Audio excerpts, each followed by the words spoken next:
Ladies and gentlemen, the distinguished author, Mr. Aldous Huxley. Brave New World is a fantastic parable about the dehumanization of human beings. In the negative utopia described in my story, man has been subordinated to his own inventions. Science, technology, social organization, these things have ceased to serve man. They have become his masters. A quarter of a century has passed since the book was published. In that time, our world has taken so many steps in the wrong direction that if I were writing today, I would date my story not 600 years in the future, but at the most 200.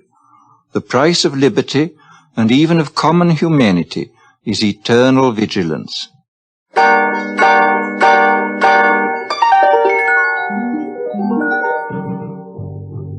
CBS Radio, a division of the Columbia Broadcasting System and its 217 affiliated stations, present the premiere broadcast of the CBS Radio Workshop, radio's distinguished series dedicated to man's imagination, the theater of the mind.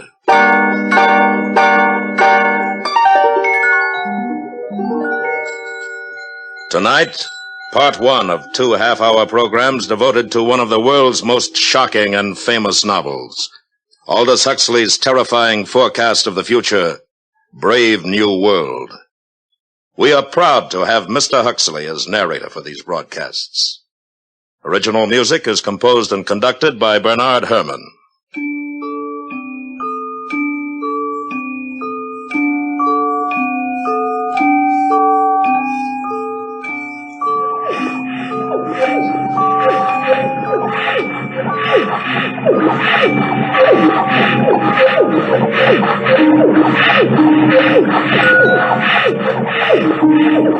This is Aldous Huxley, and these are the sounds of the Brave New World, of test tube and decanter, of hissing injectors and gurgling blood substitute.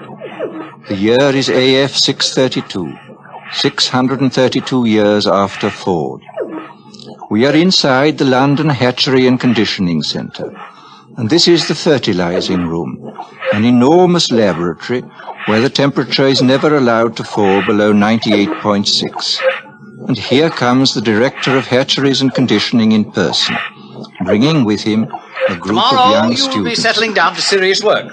Today I just want to give you a general idea of things.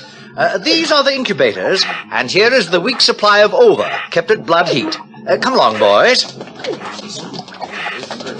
Now here, we immerse the eggs into a warm bouillon containing free-swimming spermatozoa. Immersion continues until the eggs are all fertilized. And over here is where we bottle the alphas and betas. In short, gentlemen, the perfect process for manufacturing healthy babies.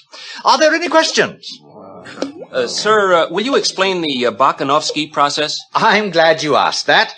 Students, take this down. Bakhanovsky's process, where in olden times one egg made one embryo which made one baby. Today we've improved on all that. Now the egg will divide from 8 to 96 buds, and every bud will grow into a perfectly formed embryo, and every embryo into a mature baby, making 96 human beings grow where only one grew before.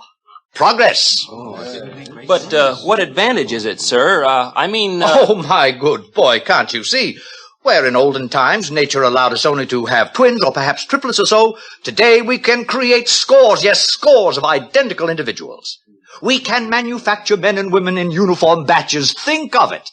An entire factory staffed with the product of one single egg. 96 identical individuals working 96 identical machines. At last, society really knows where it stands. Remember, it was our Ford who gave us the concept of the assembly line when he was on Earth many centuries ago. And now, boys, we will go up to the bottling room where we shall see how we create each class of society, alphas, betas, deltas, etc. Come with me. Well, Lenina. Oh, director. Oh, charming. What are you injecting into our embryos today, my dear? Typhoid antitoxins? Yes, sir. Are you busy this afternoon? Oh, not after 5, sir. Good. Suppose we get together then on the roof. That would be fine. I've admired you for some time, Lenina. I'm looking forward to a closer acquaintance. Thank you, sir. And now, boys, we're off to the bottling room. You are a lucky girl. The director of hatcheries and conditioning. Oh, hello, Fanny. Oh, you can trust the director to be the perfect gentleman. I saw him pat you. He wants me. You see? That shows what he stands for. The strictest conventionality. And it's about time you started belonging to someone else, my dear. But I like Henry Foster. We've only been with each other 4 months. 4 months? Well, what would the district world controller say? You know how he disapproves anything intense or long-drawn. And it isn't as though there were anything painful or disagreeable about being with 1 or 2 other men besides Henry. After all, everyone belongs to everyone else. You're quite right, Fanny, as usual. Good girl. Fanny, do you know Bernard Marx? Bernard Well, why not? Bernard's an Alpha Plus. Besides, he asked me to go to New Mexico, to the Savage Reservation with him. But his reputation. They say he doesn't like obstacle golf. Oh, they say. And that he spends most of his time by himself alone. They say somebody made a mistake when he was still in the bottle. Thought he was a gamma and put alcohol into his blood substitute. That's why he's so stunted. Oh, what nonsense. Oh, very well, Lenina. It's your life, my dear. But I think you're heading for trouble.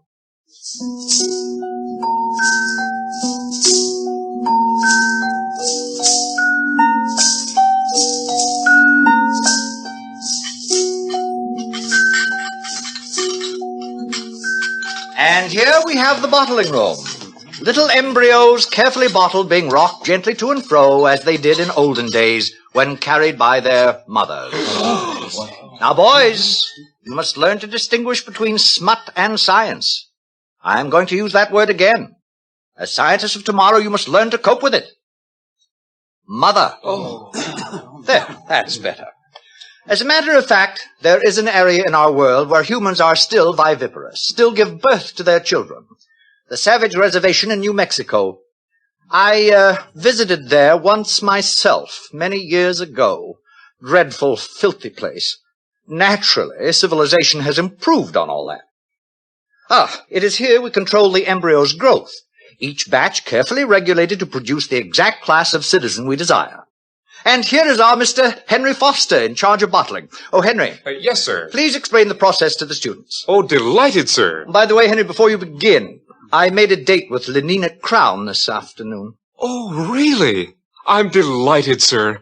I'm sure you'll enjoy belonging to her. Good. Very pneumatic girl. Now, please proceed. This way, gentlemen. Here, we advance the process. One by one, the eggs are transferred from their test tubes into these larger decanters and moved along to the labelers, carefully labeled as to heredity, date of fertilization, sex, name, serial number. Gentlemen, there are 88 cubic feet of card index in this room. Now, here is where we actually predestine and condition. Nothing is so unstabilizing to society as unhappy people. We avoid all that by preconditioning our embryos. And now we are entering the heat conditioning room. Hot tunnels alternating with cool tunnels. Exposure to cold is accompanied by exposure to X-rays. By the time these babies are decanted, they have a perfect horror of cold. Thus, they are perfectly prepared to emigrate to the tropics, to be miners and acetate silk spinners, and steel workers. And that is the secret of happiness and virtue, liking what you have got to do. All conditioning aims at that, making people like their unescapable social destiny. 2:50, boys. Time to visit the nurseries.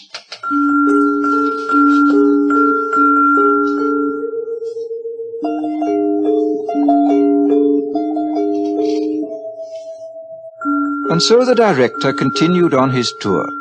Meanwhile, in his rooms high above the city, Bernard Marx nervously paced the floor. I'm taking Lenina Crown in New Mexico with me, Helmholtz, to the Savage Reservation. Well, it's about time. What do you mean by that? I'll be frank, Bernard. There's been a lot of talk about your behavior at the College of Emotional Engineering. Of course, I've been defending you. And I'm supposed to be grateful? Because you're a successful feelies writer? Because you're tall, well-built, have all the girls you want? Oh, Bernard. Now, you know how I feel. I want to write. I mean, seriously, not slogans or feelies.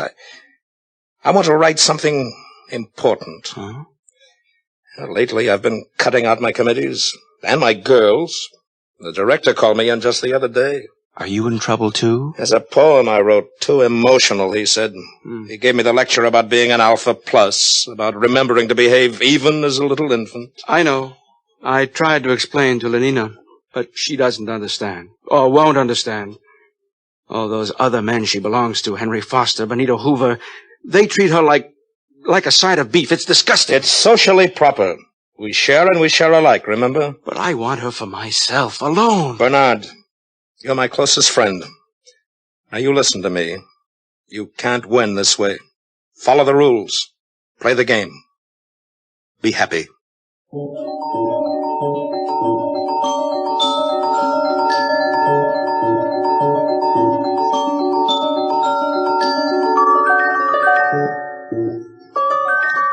The nursery was on the 5th floor. The sign over the door said, Neo-Pavlovian conditioning room. It was a large, bare room, very bright and sunny. Half a dozen nurses, trousered and jacketed in the regulation white viscose linen uniform, were engaged in setting out bowls of roses in a long row across the floor. The nurses stiffened to attention as the director of hatcheries and conditioning came in, followed by his students. Set out the books. In silence, the nurses obeyed his command. Between the rose bowls, the books were duly set out. Now bring in the children. They hurried out of the room and returned in a moment, each pushing a kind of tall, dumb waiter, laden on all its 4 wire-netted shelves, with 8-month-old babies, all exactly alike, a Bokanovsky group, and all, since their caste was Delta, dressed in khaki diapers. Put them down on the floor. Now turn them so they can see the flowers and books. Turned, the babies at once fell silent, then began to crawl towards those clusters of sleek colors, those shapes so gay and brilliant. From the ranks of the babies came little squeals of excitement, gurgles and twitterings of pleasure. The swiftest crawlers were already at their goal. Small hands reached out uncertainly, touched, grasped, unpetaling the roses, crumpling the illuminated pages of the books. Watch carefully, students. All right, nurses, pull the lever.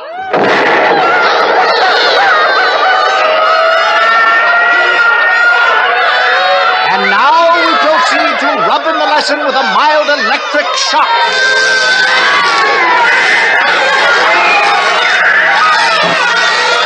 That's enough. All right, take them away, nurses.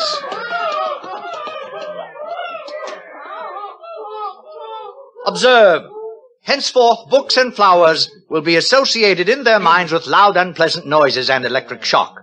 And after 200 repetitions of the same or a similar lesson, will be wedded forever. What man has joined, nature is powerless to put asunder. They'll be safe from books and botany all their lives. But, sir, since these are lower caste children anyway and will never read, why bother to condition them against flowers? Simple economics. If gammas, deltas, or even epsilons like flowers and nature, soon you'd see them wasting their time visiting the countryside. And of what economic use is that? A love of nature keeps no factories busy. It was decided to abolish it, at least among the lower classes. Any further questions? Sir, would you tell us about sleep teaching? I'm glad you asked that. The most ingenious development of all, sleep teaching, is given to all our children as they grow to maturity. A little voice murmurs slogans in their ear all the night long while they sleep. Of course, it's useless for teaching, but as a method for giving post-hypnotic suggestions, it is invaluable. It's what conditions our minds to love our future role in life. Now, boys, tell me some of the lessons we've all learned through sleep teaching. A gram is better than a dam. A good example. We have learned to take a gram of soma whenever we feel out of sorts. Euphoric, narcotic, pleasantly hallucinant. It transports our minds into a beautiful sleep filled with wonderful images. It gives a summer holiday, thus preventing unnecessary impulses such as anger, jealousy, envy, anxiety. Next. Ending is better than mending. Good. It's better to throw away something than to repair it. New clothing, new possessions, keep our factories humming, and make us happier. Next. I'm glad I'm not a gamma. Ah, yes. We're all taught in our sleep to enjoy our own caste, whatever it may be. Gammas are taught to think, I'm glad I'm not an epsilon. Betas learn to be glad they're not deltas or gammas. And glad they're not alphas, because we alphas sometimes have to use our minds, and that's very painful. That's very good indeed. Well, students, I think our tour is over for today. I'm sure most of you have dates with pneumatic young ladies. Some, of course, will be wanting to get in a game of obstacle golf. But before we finish, I'd like to add a few footnotes to the things you've seen today. Today, we have a controlled society, a happy society. We have stability. There was a time when these things did not exist. Didn't people grow old and feeble in those days, sir? Indeed they did. Old men in the bad old days used to renounce, retire, take to religion, spend their time reading, thinking. Now, such is progress. At 60, we have the tastes and the powers of a 17-year-old. The old men have no time, no leisure from pleasure, not a moment to sit down and think. They're much too busy scampering from feely to feely, from girl to pneumatic girl.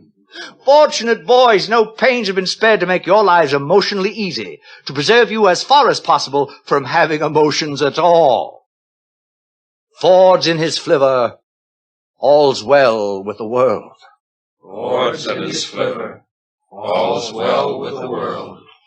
And solemnly and devoutly they made the sign of the T, and hurried off to join their fellow citizens at play.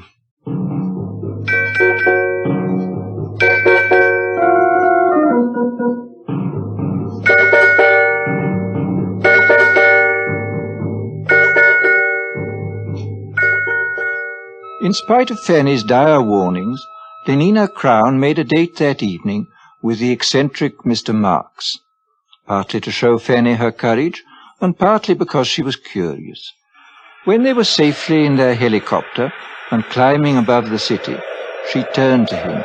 Shall we play escalator squash or go to the Feelies? Escalator squash is a waste of time. But what else is time for? All right, then, let's go to the Feelies. You know, they're showing love on a bearskin rug, and everyone says it's terribly exciting. You can Lenina, actually please, feel... couldn't we just go for a walk and be alone together? But, Bernard, we'll be alone all night. Well, I meant alone for talking. Talking? What about? Oh, you're beginning to feel nasty, I can tell. Take a soma, Bernard. I'd rather be myself and nasty, not somebody else, however jolly. A gammon 9 saves 9. Oh, for Ford's sake, be quiet. Bernard. Lenina, don't you ever want to be just you? Not enslaved by your own conditioning, to be free? But I am free. I'm free to have the most wonderful time. Everybody's happy nowadays. But wouldn't you like to be free to be happy in your own way and not somebody else's? I simply don't understand you. Bernard, do you really like me? Everyone says I'm awfully pneumatic.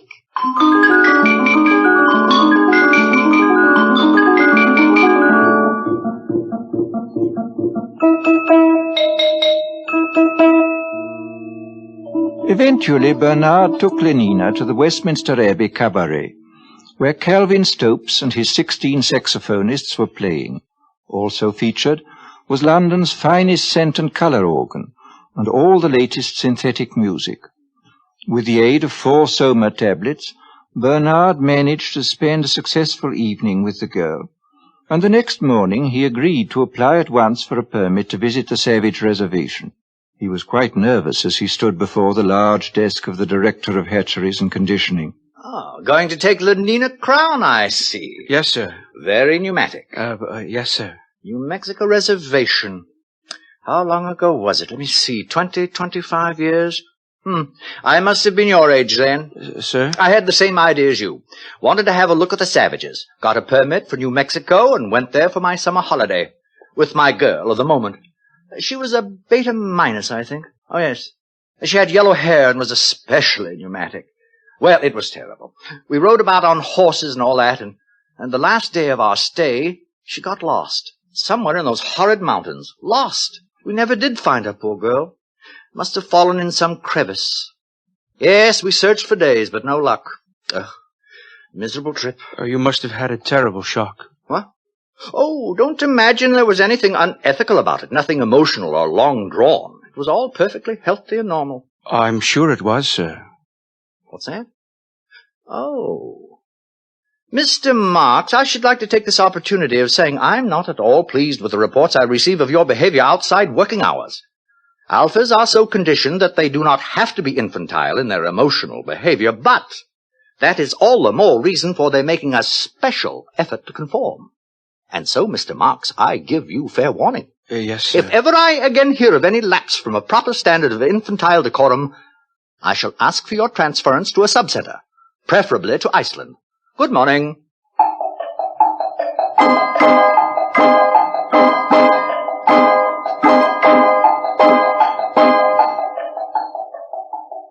The journey was quite uneventful. The Blue Pacific rocket lost 4 minutes in a tornado over Texas, but was able to land at Santa Fe less than 40 seconds behind schedule. Lenina and Bernard slept that night at Santa Fe, and Lenina was very happy. Imagine 60 escalator squash racket courts in the hotel, and obstacle and electromagnetic golf, too. Oh, Bernard, it's simply too lovely. There will be no scent organs, television, or even hot water once we get out on the reservation. I can stand it. You'll see. Only progress is lovely, isn't it?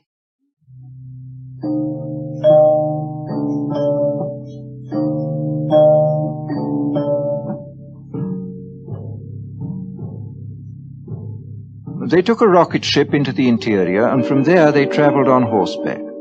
And all Bernard could think about was Iceland, and how cold and barren it would be. The director's warning had made him even quieter and more sullen than usual. And then, that evening, they reached their destination. Before them was the village of Malpais, situated on a mesa. Adobe hovels growing out of the stony ground, dust and squalor, and the smell of wood smoke. What an awful place. I don't like it. Who's that man coming toward us? He's to be our guide. I'm frightened, Bernard. Quiet. We shouldn't have come. Oh, good morrow. You're civilized, aren't you? You come from outside, from the other place? My name is Bernard Marks. This is Lenina Crown. My name is John. Come with me. He speaks English. That's strange. Probably trained as a guide. Where is he leading us? To that hut, I believe. There seems to be some sort of activity over there. Orgy, porgy. Why, it's like our lower caste community sing. Only look. Now they're beating themselves with whips. Oh, no, Bernard. It's got something to do with their religion. What a wonderful intensity of feeling it must generate. I often think one may have missed something in not having passions like that. Nonsense. Bernard, what's wrong with that man? Where? Oh, he's just old, that's all. Old? But we don't look like that when we're old. He's so wrinkled, oh, it's horrible. That's because we age all at once. We stay 17 until we're 60 or so, and then we die, and they burn our bodies and recover the phosphorus for the good of the world state, just as it should be. But this... What is it? That woman! Oh, Bernard, no! Take me away! Take me away! She's only nursing her baby, Lenina. That's her child. She's the mother. Bernard, how can you be so vulgar? I think I'll be sick. Please, Bernard, anywhere. Anywhere. Is something wrong? I think we better take Lenina inside. Over here. Follow me. My soma. I'm out of soma. Bernard. I'm sorry, Lenina. I didn't bring him. Oh. Here. Inside. This is my home. This is my home. You are welcome to remain here. John? John? Yes, Mother? Mother? These are people from the outside, Mother. They have come to see the reservation. From the other place? You're from the other place. Don't come near me. But don't you see, I'm from there, too. I'm civilized. I don't belong here. It's all a terrible mistake. This is my mother, Linda. Were you born here? No, I tell you, I was decanted like normal people. Oh, thank Ford, someone has come. At last, thank Ford. Bernard, please keep her away. Could you tell us about yourself, please? Well, I came here 25 years ago with a man. His name was Thomas. We went riding together on horses. There was a terrible storm. I got lost in this horrible place. It was the last day of our stay. He left me here, alone. Lenina? Yes? You will be interested to know that our director of hatcheries and conditioning is named Thomas, and that he came here 25 years ago. Oh, no. And that... It can't be. But it is. He told me so himself. What a discovery. This boy is our director's son. Our director is a father. Oh, it's too horrible. Mother, what is he saying? Iceland indeed. Bernard, stop it. Well, we'll see who tells who where to go now. John. Yes, sir? How would you and your mother like to return to civilization? Do you mean it? Oh, please, do you? Listen, they're crazy here. I was a beta minus. I always worked in the fertilizing room. I was a good worker. But how can I tell them? They don't understand. They mend things. They don't know what a helicopter is or soma. They have babies like dogs. Oh, it's too revolting. Oh, thank Ford. If it hadn't been for my son, for John, what a comfort he has been to me. Your son? How can you? You were beta minus. I know, but he's been a comfort to me just the same. If only I'd had Soma. Oh, do you mean it? Will you take us back to civilization? Of course. We'll leave tomorrow. You and your son back to civilization.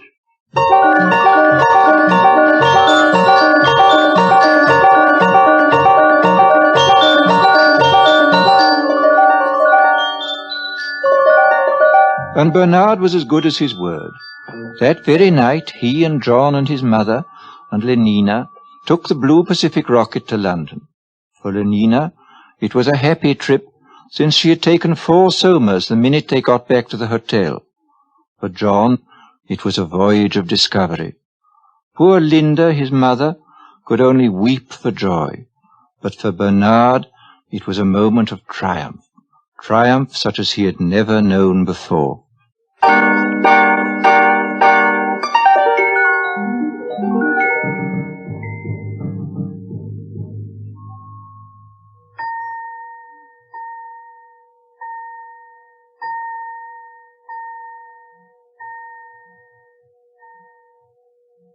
Brave New World, Part 1, by Aldous Huxley.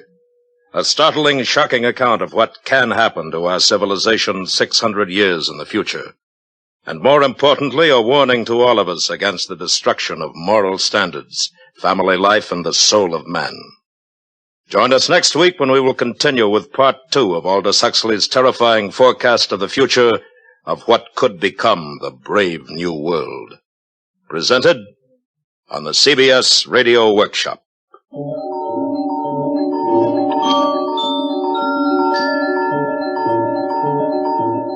The CBS Radio Workshop is produced and directed by William Frug. Brave New World was adapted for radio by Mr. Frug. Featured in the cast were Joseph Kearns, Bill Idelson, Gloria Henry, Charlotte Lawrence, Byron Kane, Sam Edwards, Jack Crucian, Vic Perrin, and Lorene Tuttle. Original music composed and conducted by Bernard Herrmann. This is the CBS Radio Network.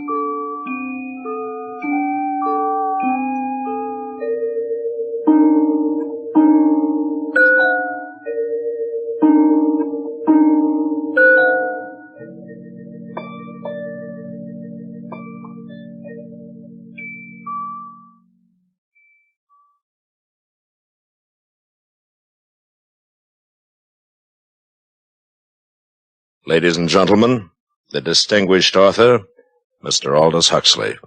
Brave New World is a study of the future as it may be unless we are extremely careful. It depicts a society in which man has replaced nature by science, morality by drugs, individuality by total conformity. It is a hideous prospect, yet we seem determined to follow this path of self-destruction. But Brave New World need not be our future. The choice, after all, is always in our own hands.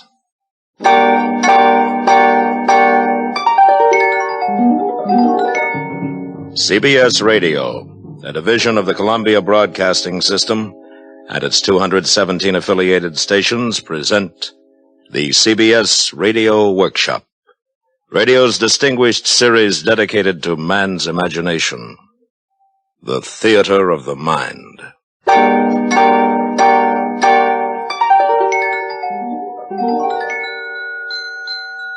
Tonight, part 2 of 2 half-hour programs devoted to one of the world's most shocking and famous novels, Aldous Huxley's terrifying forecast of the future, Brave New World. And we are proud to once again have Mr. Huxley as our narrator. Original music is composed and conducted by Bernard Herrmann.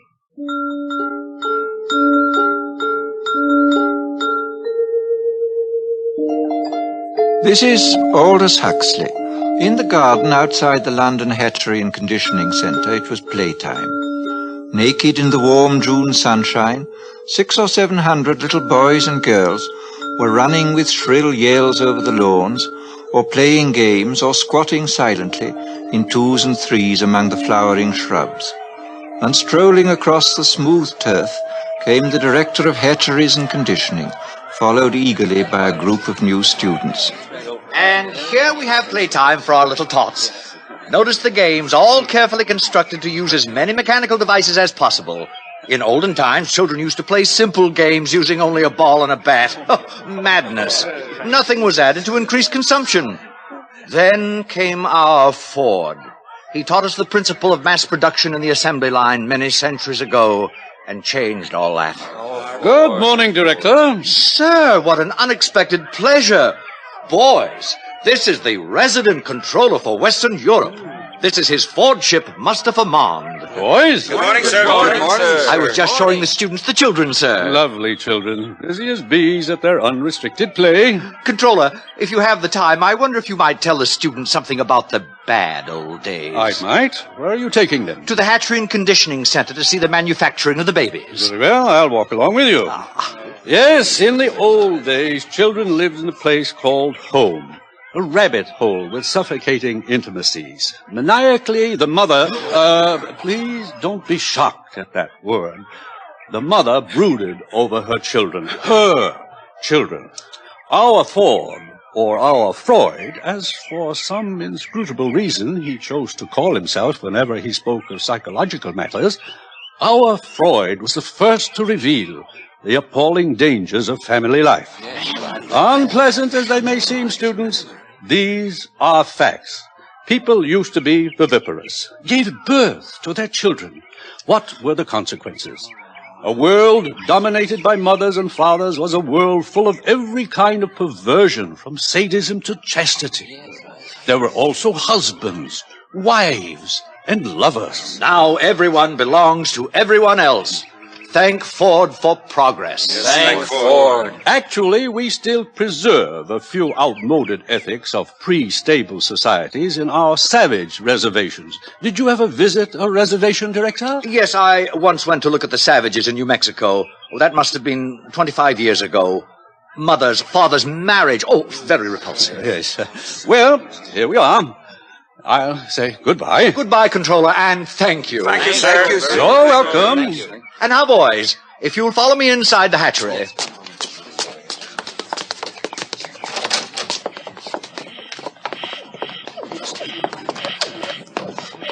And here we are, a hive of activity. Alpha's superintending, Beta's doing the skilled work, Gamma's in green, busy at routine jobs, and Delta's in khaki, incapable of doing anything except sweeping the floor. Every member of society perfectly content to belong to his predestined caste. Except for a few criminal exceptions. Which reminds me, One of those criminal exceptions is meeting us here at 11. An Alpha Plus, no less. Mr. Bernard Marx. What has he done, sir? What has he done? He refuses to participate in mechanical sports. He is lax. Here he comes now. Good morning, Director. Mr. Marx. You and Lenina Crown returned from the Savage Reservation last night, I understand. Yes, sir. We visited some of the places you told me about last week, Director. In fact, we Silence! Your attention, please. Everyone step this way. If I have interrupted your labors, it is because a painful duty constrains me. This man who stands before you, this Alpha Plus, the highest level of society, has grossly betrayed the trust imposed in him by his heretical views on sports and Soma, by his scandalous refusal to be promiscuous. He has proved himself an enemy of society, a subverter, ladies and gentlemen, of all order and stability, a conspirator against civilization itself. For this reason, I am ordering his immediate transference to a subcenter of the lowest order. In Iceland, he will have small opportunity to lead others astray by his unfordly example. Bernard Marx, can you show any reason why I should not now execute the judgment passed upon you? Yes, I can. What did you say? You told me you visited the Savage Reservation 25 years ago, Director, with a young Beta Minus, I believe. You told me she was lost during a storm, and that you returned without her. I thought perhaps you'd like to see her again. Linda! Thomas! Thomas! Oh, Thomas, it's me. Don't you remember? You're Linda. Oh, I knew I'd recognize you, Thomas. You look just the same. No one ages here. Thomas, look at me. I'm Linda. Remember? Hug me. Hold me. What is the meaning of this? Who is this hag? Thomas. Oh, Thomas, it's Linda. Linda, you're Beta Minus. John, look, it's him. It's your father. Father! What's the meaning of this disgusting joke? Who is this savage and this dreadful woman? Take them away! It isn't a joke. It's absolutely true. I'm his mother, and you're the father. Father, it's me, John. I'm your son.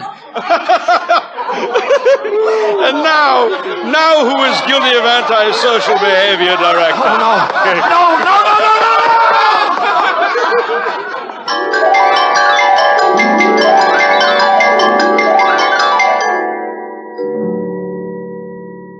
A father as director of hatcheries.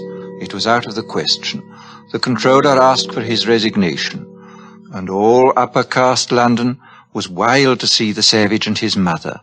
Bernard Marx became a hero, and even Lenina Crown had her share of reflected glory.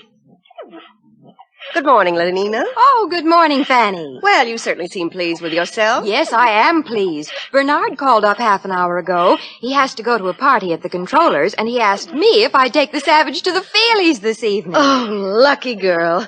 What's he like, Lenina? I've heard he's terribly good-looking. Oh, he is, but so very odd. In what way? Well, the day Bernard and I left the reservation, the savage came into my room. I'd taken a Soma, so I didn't notice him until suddenly I awakened, and there he was bending over me. What happened? Well, naturally, I assumed something was going to happen, but instead of that, he just ran out of the room. Well, how odd. What a terribly ungentlemanly thing to do. Doesn't he like you? Oh, I'm sure he does, so I can't make it out. And, please don't tell this to anyone, Fanny. It upsets me, because I like him. I mean, I really like him. Lenina! I know it's immoral, but I just can't help myself. I do like him.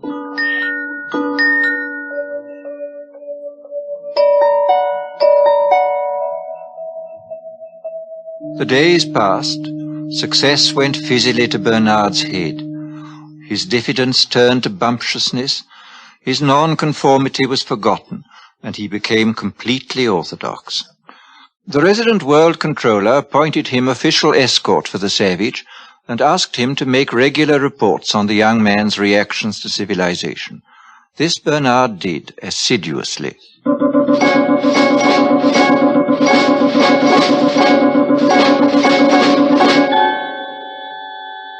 Today I sent the savage to the Feelies with Lenina Crown. The feature was 3 weeks in a helicopter. Instead of holding the knobs on the chair arms, thus enabling him to experience the sensations of the lovers on the screen, the savage refused to participate. Lenina tells me he called the film vulgar and indecent.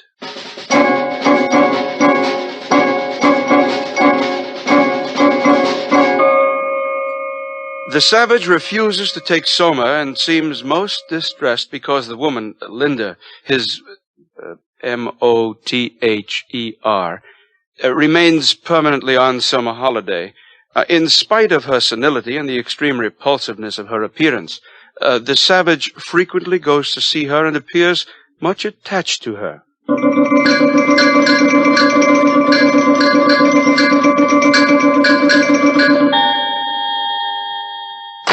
What do you mean you refuse to come down to dinner? Bernard, I'm sick. I've eaten civilization and I'm sick. Do you realize that I've invited the most important people in London tonight? The Ford Chief Justice is here. The arch community songster of Canterbury has flown in just to meet you. You've changed, Bernard. You used to feel the way I do about things. I talked to Helmholtz Watson. He says you've changed too. I haven't. Listen, if you don't come downstairs for my dinner party, I'll be the laughingstock of London. I'll come. Just let me read this to you first. One day, many years ago, I found this book in my mother's room. One of the Indians had found it in a cave. It must be hundreds of years old. It's called The Complete Works of William Shakespeare. Oh, I've heard of him. We don't allow it. Smut. But he says all the things I feel about Lenina. Listen to this. Is there no pity sitting in the clouds that sees into the bottom of my grief? O sweet my mother, cast me not away. Delay this marriage for a month, a week. Marriage? Oh, Ford, no. Bernard. Oh, marriage, that's too good, really. Bernard, stop it. And mother. Oh, sweet my mother. Oh, he's positively vulgar. You stop Wait it. till I tell Helmholtz about this. Stop it, or I'll hit you. Oh, come, now, where's your sense of humor? Bernard. Can't you see how funny it is? Get out. I said leave me alone. I'm leaving, John. I'm leaving. How beauteous mankind is. Oh, brave new world that has such people in it.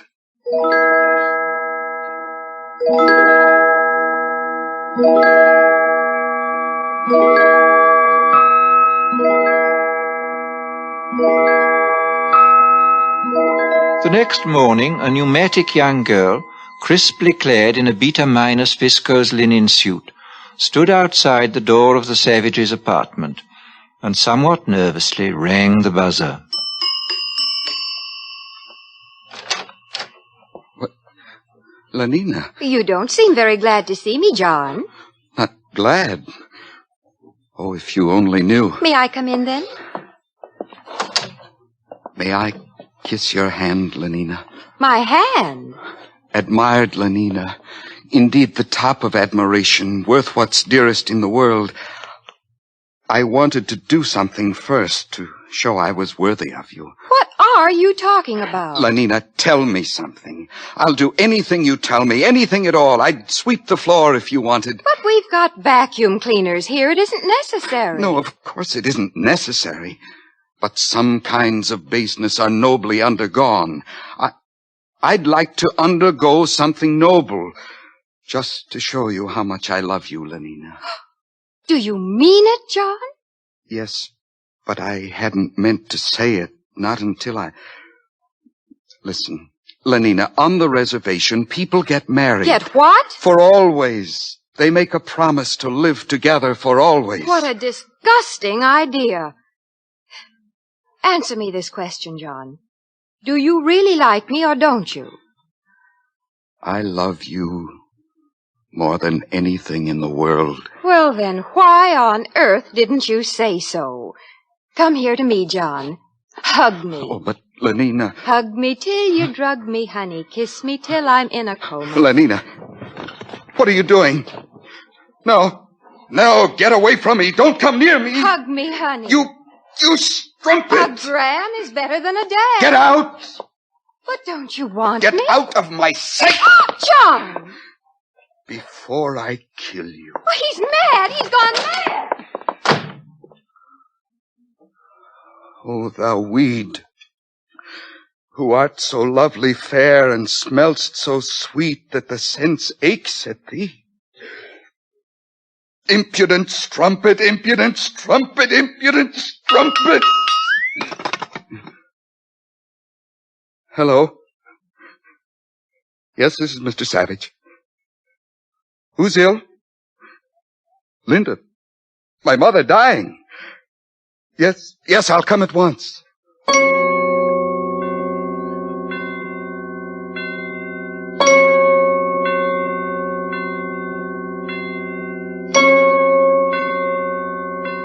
Welcome to the Park Lane Hospital for the Dying. You've come to see someone in the galloping senility ward? Yes. My mother. Oh, how vulgar. You know who I mean. Linda. Oh, yes, room 43, bed 16. She'll be dying any minute now. This way, please. Is there any hope? Well, of course not, or else she wouldn't have been sent here. Through these doors.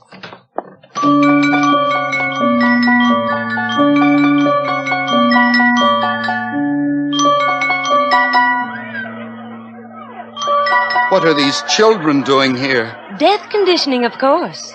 It starts at 18 months. Every tot spends 2 mornings a week in a hospital for the dying. All the best toys are kept here, and they get chocolate ice cream on death days. They learn to take dying as a matter of course. This way. Oh, here we are. Well, I must go. I've got my batch of children coming. Time for their chocolate ice cream.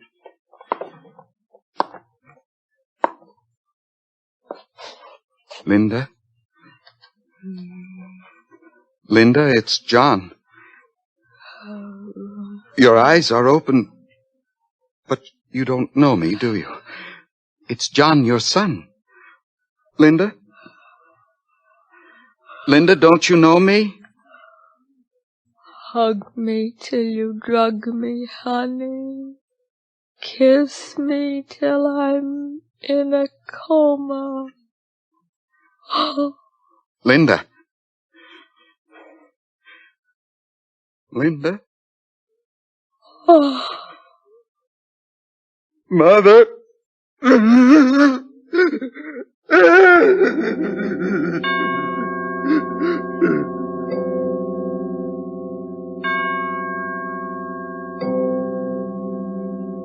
The menial staff of the Park Lane Hospital for the Dying consisted of 162 deltas, 84 red-headed female twins, and 78 identical mongoloid male twins.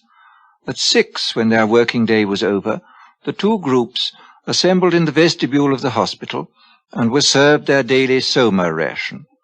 It was into this crowd that the savage walked, so overcome with his grief and his remorse that he did not realize he was shouldering his way into the gathering throng. All right, here it is, soma distribution. In good order, please. Oh, hurry up there. Stand in line for your soma. Linda died because of this. Oh, now don't grab. There's enough for everybody. 1 gram for an evening's delight, 2 for a trip to the gorgeous East, and 4 for a weekend in paradise. How beauteous mankind is. How brave new world that has such people in it. Stop! Stop! Ford, it's a savage. Listen, I beg you, lend me your ears. Don't take that horrible stuff. It's poison. Mr. Savage, please. The people are waiting. You're slaves, all of you. Don't you want to be men? Don't you want freedom? Freedom? Ford Almighty, call the police. From somewhere behind the milling, angry crowd, Bernard Marx saw the savage. He and his friend Helmholtz Watson had been searching for John. Now they hurried forward. Helmholtz, he's mad. They'll lynch him. Oh, Ford, help us. Ford, help those who help themselves, Bernard. Come on. Where are you going? Come back. It's a fight, a real fight. I've been waiting all my life for this. men at last. I'll make you free whether you want to be or not. Give me those soma boxes. Sir, Mr. Savage, no. Stop it. Helmholtz, join me. Yes. Throw the poison pills away.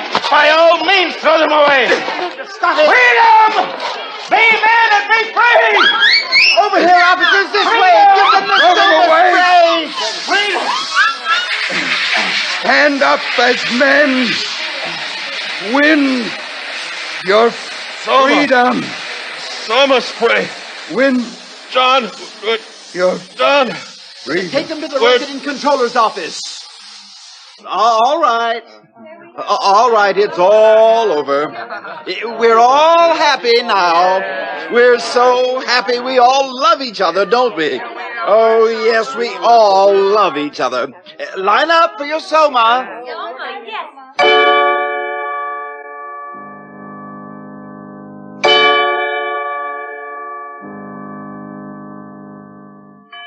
So you don't much like civilization, Mr. Savage? No, I don't. John, you're talking to the resident controller. We don't need your comments, Mr. Marks. I think civilization is horrible. And yet people are happy. They get what they want, and they never want what they can't get. They're well off, they're safe, they're never ill, they're not afraid of death, they're blissfully ignorant of passion and old age, they're plagued with no mother or father, they've got no wives or children to feel strongly about, they're so conditioned that they practically can't help behaving as they ought to behave. And you ask them to chuck this all away for liberty? My good boy. All the same, it seems quite horrible to me. Of course it does. Actual happiness always looks pretty squalid in comparison with the overcompensations for misery. And being contented has none of the glamour of a good fight against misfortune. Happiness is never grand. They call this happiness. Working at an embryo assembly line, manufacturing babies. Science, my boy. Besides, they like it. Well, Mr. Marks, the time has come. You are being sent to an island. To an island? Oh, please, sir. Don't send me to Iceland. I promise I'll do what I should. I'll conform to the rules. One would think he was going to have his throat cut, whereas if he had the smallest sense, he'd understand his punishment is really a reward. He'll be sent to an island where he'll meet the most interesting set of men and women in the world. All the people who weren't satisfied with orthodoxy. Everyone, in a word, who's anyone. Then why didn't you go to an island yourself? Because, finally, I preferred this. Sometimes I regret it. Happiness is a hard master, particularly other people's happiness. Well, gentlemen, there are many islands available. Which climate do you choose, Mr. Watson? Well, I should like a thoroughly bad climate. I think I'd write better if I had to contend with difficulties. How about the Falkland Islands? That would be fine. Good. You may leave now. You too, Mr. Marks. Goodbye, Helmholtz. Goodbye, Bernard. Goodbye, John. Goodbye, John. One more question. Of course. Where is God in this scheme of yours? It's a subject that has always had a great interest for me. You've never read this, of course, the Holy Bible, New and Old Testaments.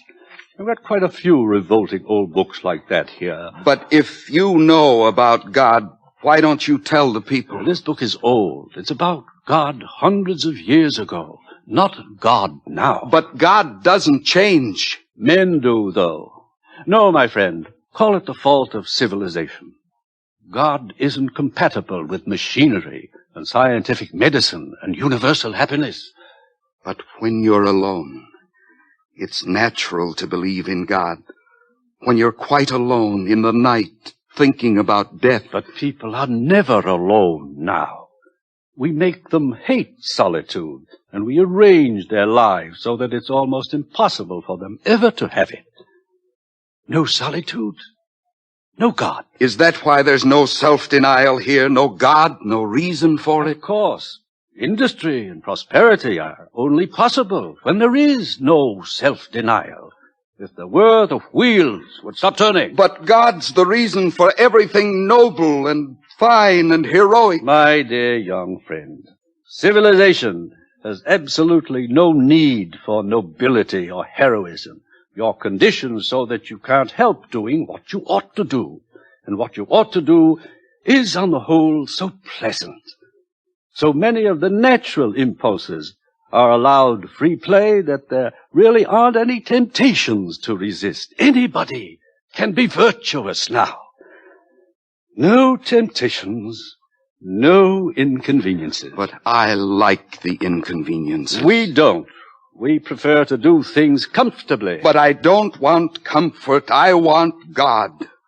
I want poetry. I want real danger. I want freedom. I want goodness. I want sin. In fact, you're claiming the right to be unhappy. All right. I'm claiming the right to be unhappy. Not to mention the right to grow old and ugly and impotent.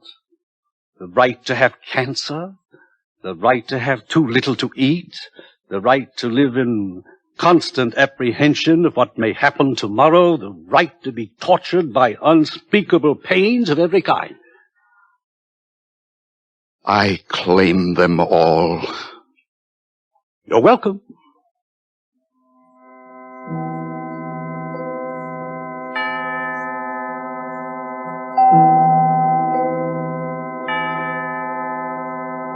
Bernard and Helmholtz left for their islands, but the savage was not allowed to go with them. The controller wished to continue the experiment. 3 weeks later, the savage ran away. After some days of wandering, he took refuge in an abandoned lighthouse. But his desire for solitude was not to be fulfilled. His hiding place was discovered. There were articles in the papers. Sightseers came by the thousands. One Sunday, Lenina Crown came for a picnic with 3 of her latest boyfriends. The day after her visit, 2 young reporters came to call, hoping for an exclusive interview. The door of the lighthouse was ajar. They pushed it open and walked into a shuttered twilight. Through an archway on the further side of the room, they could see the bottom of the staircase that led up to the higher floors. Just under the crown of the arch dangled a pair of feet. They called. No one answered. They saw him. At last the savage had found solitude. He was alone, quite alone.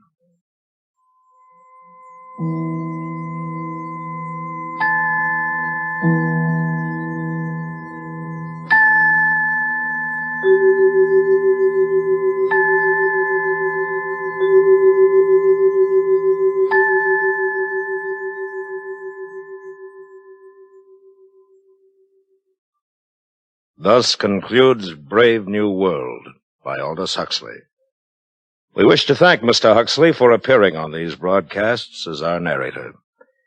And we would also like to thank you, our listeners, for your enthusiastic response to this new series. This is William Conrad inviting you to join us again next week when we present George Stewart's dramatic account of one of nature's most terrifying phenomena, storm. The following week, listen as Dr. Frank C. Baxter interviews William Shakespeare. Presented on the CBS Radio Workshop.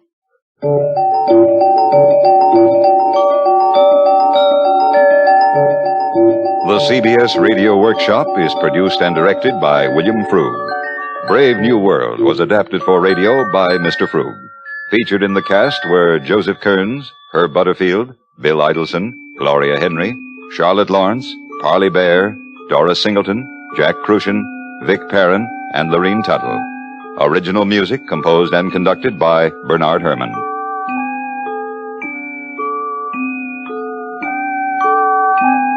America listens most to the CBS Radio Network.